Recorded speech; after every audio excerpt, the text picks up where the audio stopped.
So for him, without free speech, without people, without podcasts, without social media, they probably wouldn't have had a chance because the mainstream narrative, other than Fox News, was so clearly against him.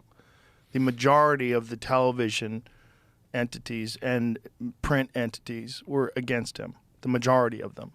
So if without social media, without podcast, they don't stand a chance. So they're uniquely aware of the importance of giving people their voice, free speech. But you do have to be careful about misinformation, and you do have to be careful about just outright lies and propaganda complaints, or propaganda campaigns, rather. And how do you differentiate? Well, I think that there are a couple of different things here. One is, this is something where I think X and Twitter just did it better than us on fact-checking. We took the critique around around misinformation. We put in place this fact-checking program, which basically empowered these third-party fact-checkers. They could mark stuff false, and then we would downrank it in the algorithm. I think what Twitter and X have done with community notes, I think is just a better program. Rather than having a small number of fact-checkers, you get the whole community to weigh in. When people who usually disagree on something tend to agree on how they're voting on a note, that's a good sign to the community that there's actually like a broad consensus on this, and then you show it.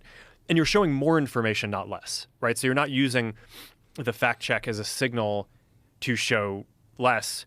You're using the community note to provide real context and show additional information. So I think that that's better. For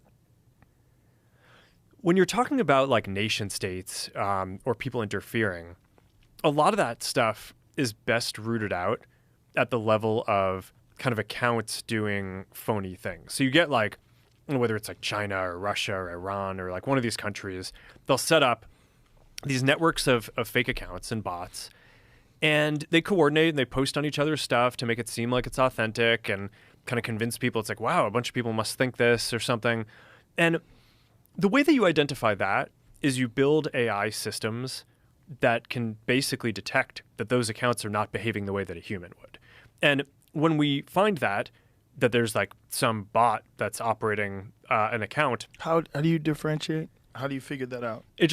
There are some things that a person just would never do, right? So, have you met Lex Friedman? Yes. Yeah, right. Yeah.